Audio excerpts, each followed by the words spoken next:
Well, Ben Shalom, we're here live at the press conference. You know, we've just seen the guys up on the stage, the undercard up on the stage. We've now got Joshua Buatsi, Dan Azeez going up there, and they're going to do that live head-to-head. What can we expect on Saturday night? I think we can expect a hell of a fight. I think Mr. Buatsi will be facing someone that's not going to give him a moment's rest. And that's actually when I think Josh Buatsi performs best. I was looking back at the Craig Richards fight and what a fight that was, and it was a hell of a fight because Craig stuck it on him, and that's the only way Dan Azeez knows. And yeah, just a great fight. Two guys that have had a long time to prepare. They know each other well. They've sparred many rounds together as well. They'll both have the game plans, but they're both very, very confident. Speak to Dan Azeez's camp and people would be surprised. He is convinced he has the game plan to dismantle Buatsi. I've just spoke to Dan Azeez and he said, listen, I know what I've got to do and I'm prepared to go as deep as I've got to go. Is he prepared to do that? I mean, you mentioned there Joshua Buatsi and Craig Richards back in 2022. He needs that sort of performance to beat Dan Azeez on Saturday, doesn't he? Because if you look at his last fight against Stepien, that wouldn't be good enough to beat Azeez. It wouldn't, but you also won't be able to box like that against Dan, which is good. We're going to see where he's at. But I think Buatsi, when he turned over, I remember those first 7 or 8 fights, and it was ferocious. I just thought we got an absolute killer, and that's what the hype has been about. He's a phenomenal talent, but his activity just hasn't been the same. Contrast that with Dan Azeez, who has just been building and building and building and fighting for every opportunity he gets and being in there with some tough guys as well along the way. He's so ready for this fight, and so it's two extremes, and Buatsi has to remind everyone why he is thought of so highly, why he was the Olympian, why he's the guy to go to the top. But yeah, Dan Azeez will have other ideas. Listen, that's an old school fight. South London bragging rights on the line there as well, and both guys we can guarantee will leave it in the ring on Saturday night. But Ben, what a great undercard you got there as well. Yeah. Adam Azeez, you know, there's a lot of talk about him being the next superstar of British boxing. He's picked up the European title in his last fight. He's going in against the old European champion, a guy that never lost it in the ring, a guy that lost it through injury, and he wants that title back as well, Enoch Paulson. I mean, what a great fight that is. It's a ridiculous fight because it's a ridiculous journey. I mean, we've had 10 fights with Adam Azeez, and for him to already be European champion and fighting on this level at his age is special. It's already special. He's fighting Aaron Fanian and Santos Reyes. Those are guys that are seasoned fighters.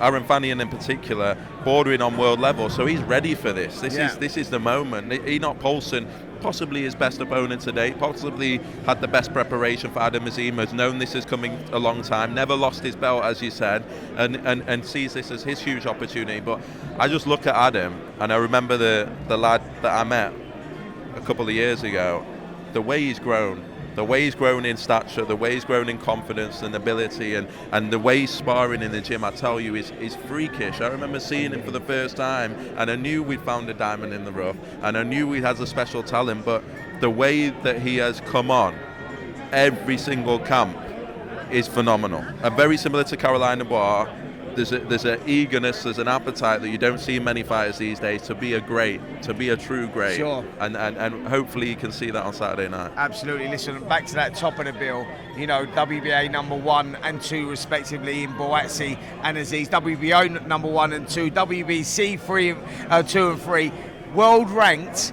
But we know what's going on with the undisputed out in Saudi, possibly June the 1st with Bivol and Beterbiev. So that may be tied up for a little while. In between all that, does the winner of this fight Anthony Yarde? Because that is a sexy fight, a fight that people would like to see. I believe so. I think I saw Tunde's interview the other day, and he said, you know, people talk about Buatsi Yarde, and we shouldn't talk about Buatsi Yarde because Buatsi's got a serious fight here. So I've said to both guys, you can't be looking beyond Saturday. But Buatsi Yarde is the fight. Yeah. It's always been talked about. He mentioned it. Where would that land, by the way? Where would that land? It shouldn't be Wembley Arena. It should be a stadium. I don't know. I think it's. We've done fights with Queensberry before. We expect that fight to get done. We had open conversations with George about him wanting to do the fight, and Frank Warren wanting to do the fight as well.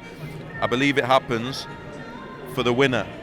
And I don't know who the winner will be. I mean, the WBA final eliminator, I believe they're the next governing body to call a mandatory. Sure. So I think what will happen there, you'll see the undisputed happen in June, and then whoever decides to either keep the belt or win that fight will get called against a mandatory against one of these guys. But in the meantime, as you said, I think that Anthony Yarde fight is the one. Could that land in Britain, or would that possibly land in Saudi Arabia, the winner versus Yarde? I just expect 2 London guys that have come up like that I expect it. It's a British fight. There's certain fights that are just British fights. I do believe that, and I think we're going to see that. We've got 3 massive fights to announce on Saturday. All British grud matches, all British fights that sell out stadiums, and there's nothing better. And Buatsi Azeez similar. I think what they're doing in Saudi is incredible. I think the way they're putting on fights that we never thought we'd see is incredible. But I still think there's a place for huge fights to happen in Britain, and I would expect Buatsi to be one of those. Stacked undercard with Ben Whittaker, Caroline Dubois defending her IBO title as well. Ben, it's going to be a great night on Saturday night. Look down that lens, tell the talkSPORT listeners and viewers why they should tune in on Saturday night. Look, I think we saw the devastation in October. No? We're done. Go, no, don't listen to him. I thought he was taking me off air. No, go, yeah. But we saw the devastation in October. I was gutted. British boxing was gutted. It's a fantastic fight. It's 2 unbeaten guys. It's 2 guys putting everything on the line. It's a number 1 against number 2. It's both South London boys as well. It's going to be special, and it's 2 fighters that people love to watch as well. And with all the things that go on in boxing, for me, a classic domestic fight between 2 guys at the top of their game. That's what I want to see, and I think tune in on Saturday night and you'll definitely see that.